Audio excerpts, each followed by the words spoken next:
आखाती देशांमधील युद्धजन्य परिस्थितीचा फटका आता भारतीय बाजारपेठेलाही बसू लागलाय। घरगुती गॅसचा पुरवठा सध्या सुरळीत असला तरी व्यावसायिक गॅसचा मोठा तुटवडा जाणवतोय। यावर कायमस्वरूपी आणि स्वस्त पर्याय शोधण्यासाठी अहिल्यानगर जिल्ह्यातील संजीवनी उद्योग समूह आणि शंकरराव कोल्हे सहकारी साखर कारखान्यानं महत्त्वाचं पाऊल उचललंय। पुण्यातील एका संस्थेच्या मदतीनं त्यांनी थेट इथेनॉलवर चालणाऱ्या स्टोव्हचं यशस्वी संशोधन केलंय। त्यामुळे गॅस तुटवड्याच्या या काळात इथेनॉल स्टोव्ह संजीवनी ठरू शकतो। पंतप्रधानांच्या आत्मनिर्भर भारत या संकल्पनेला बळ देत कोपरगावच्या कोल्हे कारखान्यानं यापूर्वी सीएनजी प्रकल्पाद्वारे आपली क्षमता सिद्ध केली आहे। आता संजीवनी समूहाच्या सोबतीनं इथेनॉलला इंधनाचा मुख्य स्रोत बनवण्याचा प्रयत्न सुरू आहे। देशात इथेनॉलचं उत्पादन मोठ्या प्रमाणात होत असून त्याचा वापर घरगुती किंवा व्यावसायिक शेगड्यांसाठी केल्यास गॅसवरील अवलंबित्व कमी होऊ शकतं। विशेष म्हणजे हा पर्याय व्यावसायिक गॅसच्या तुलनेत अत्यंत किफायतशीर ठरणार आहे। जागतिक परिस्थिती बघता काही प्रमाणात टंचाई नाही, परंतु पुढं मागं झाल्याचं निश्चितपणाने आपल्याला दिसून येतं। देशाचे मंत्री या ठिकाणी सभागृहात त्यांनी सांगितलेलं आहे की कुठलंही इंधन तुटवडा नाही, परंतु मागे पुढे झालेला आहे।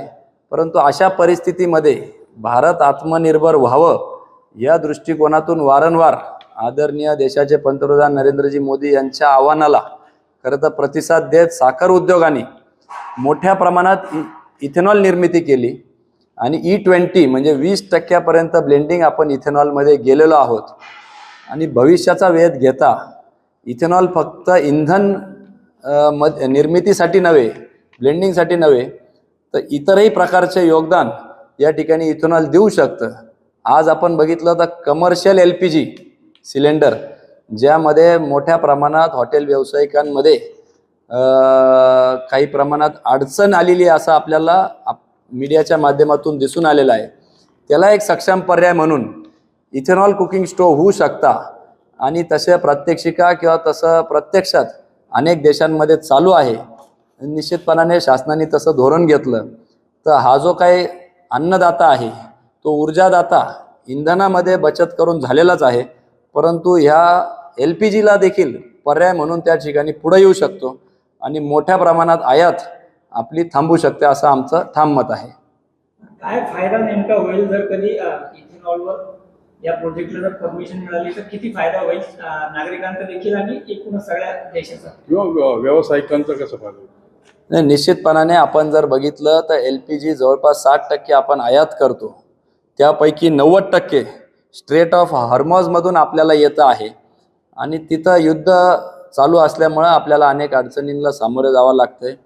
25-30% देश अंतर्गत प्रोडक्शन वाढलेलं आहे, परंतु आपण जर बघितलं की घरगुती सिलेंडरला त्या ठिकाणी सबसिडी असते, परंतु कमर्शियल सिलेंडर जे आहे त्याच्यावर देखील ऑइल कंपन्यांना मागच्या वर्षामध्ये जवळपास 30,000 ते 40,000 कोटी सबसिडीमध्ये त्या ठिकाणी गेलेले आहे।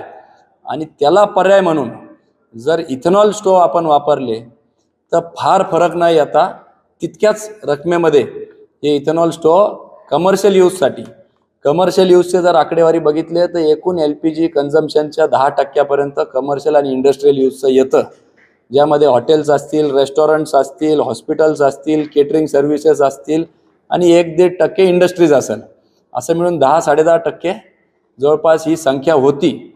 आणि हिचं जर आकडेवारीचा आपण विचार केला 2.6 मिलियन मेट्रिक टन्स आणि याला जर 100% धोरणात्मक दृष्ट्या बदलायचं ठरलं तर लागणारं इथेनॉल जवळपास 500 कोटी ते 600 कोटी लिटर लागणार आहे।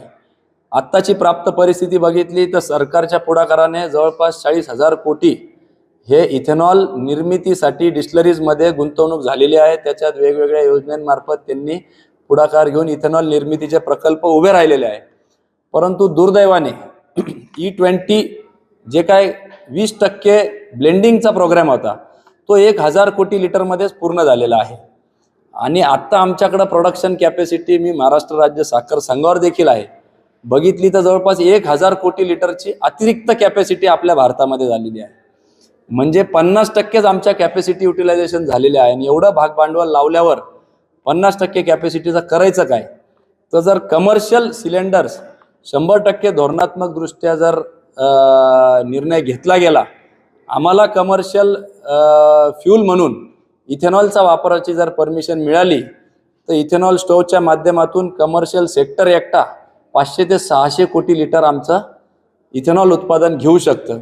म्हणजे आमच्या आयडल असलेल्या आमचे जे काय क्षमता आहे त्याचं निम्म त्या ठिकाणी कमर्शियल सिलेंडर्सच्या रिप्लेसमेंट म्हणून इथेनॉल सिलेंडर होऊ शकतं, असा आमचा ठाम अभ्यास आहे. आणि अशी आमच्या सरकारकडे मागणी राहील आपल्या माध्यमातून की त्या ठिकाणी तुम्ही कमर्शियल सिलेंडरच्या ऐवजी इथेनॉल सिलेंडर्सला किंवा इथेनॉल स्टोव्हला परवानगी द्या. त्याचे अनेक फायदे आहे, धोका टळतो. अनेक आपण बघतो की मोठमोठे सिलेंडरचे स्फोट होता, तुलनेने इथेनॉल स्टोव्ह हे सुरक्षित आहे आणि भारतीय शेतकऱ्यांकडून तयार झालेला आहे. 500-600 कोटी लिटर जर अधिकचं उत्पन्न झालं तर निश्चितपणाने अन्नदाता ते ऊर्जादाताचा जो प्रवास आहे तो करण्यामध्ये अधिक सक्षम किंवा बळकटी आम्हाला मिळेल आणि कारखानदारीला देखील याच्यातून नव ऊर्जा या निमित्ताने मिळणार आहे. खर्चाच्या बाबतीत तुलना जर केली तर कसा खर्च अपेक्षित आहे? म्हणजे एलपीजी 4 जणांचा जर आपण स्वयंपाक आत्ताच आपण जे गॅस बघितलं त्याच्यावर जर बनवला तर LPGच्या माध्यमातून आणि इथेनॉल स्टोव्हच्या माध्यमातून आता इथेनॉलचा दर किती धरता? 65 धरता, 58 धरता, 54 धरता, वेगवेगळे दर शासनाने निश्चित केलेले आहे. परंतु एक समान दर जरी आपण धरला तर तो इक्वल येतो. आणि हायर साईडचा जर दर आपण धरला इथेनॉलचा तर 4 जणांच्या जेवणामागं 1 ते 2 रुपयांनी फक्त तो वाढतो, म्हणजे जवळपास इक्विव्हॅलंट आहे. परंतु त्याच ठिकाणी आम्ही इथून ट्रान्सपोर्टेशन करू शकतो. आज जर बघितलं तर कमर्शियल सिलेंडरचं ट्रान्सपोर्टेशन भारतभरात जे होतं त्याला 20-25 हजार कोटी रुपये त्या ठिकाणी खर्च होतो. आणि त्या ट्रान्सपोर्टेशनमधून निघणारं CO2 इमिशन ज्याला म्हणतो आपण ते मोठ्या प्रमाणात होतं. तेच जर स्थानिक या ठिकाणी आम्हाला परवानगी मिळालं तर मोठ्या प्रमाणात तो ट्रान्सपोर्टेशनचा खर्च देखील वाचतो आणि त्याला लागणारं इंधन डिझेल पेट्रोल वाचतं. त्याच्याने आपली आयात अजून कमी व्हायला मदत होती. म्हणून त्याला पर्यावरणपूरक हा इंधन आहे. केनियासारख्या देशामध्ये जवळपास 15 लाख घरांमध्ये या स्टोव्हचा वापर होतो आहे. 2 वर्षाभरापूर्वीच आम्ही या पुण्याची ही कंपनी आहे त्यांच्याबरोबर खरं तर टायअप केलेलं होतं. परंतु धोरणात्मक त्या ठिकाणी निर्णय नसल्यामुळं आम्ही तो तात्पुरता त्या ठिकाणी स्थगित ठेवला होता. परंतु प्रायोगिक तत्वावर शासनाने परवानगी दिली तर निश्चितपणाने 1000 स्टोव्ह आता आमच्याकडे तयार आहे जे आम्ही कमर्शियल वापरासाठी त्या ठिकाणी देऊ शकतो आणि त्याचा एक फायदा आपल्या देशाला होऊ शकतो. पेट्रोलमधील मिश्रणाव्यतिरिक्त देशात सध्या 1000 कोटी लिटर अतिरिक्त इथेनॉल उपलब्ध आहे. केंद्र सरकारनं याला धोरणात्मक परवानगी दिल्यास वाहतुकीचा खर्च वाचेल आणि सर्वसामान्यांना स्वस्त इंधन मिळेल. केनियासारख्या देशात 15 लाख घरांमध्ये हा प्रयोग यशस्वी झालाय. मात्र भारतात अद्याप स्पष्ट धोरण नसल्यानं हे संशोधन तुर्तास प्रतीक्षेत आहे. सध्या कोल्हे कारखान्याकडे 1000 स्टोव्ह बनवून तयार असून सरकारच्या मान्यतेची प्रतीक्षा आहे.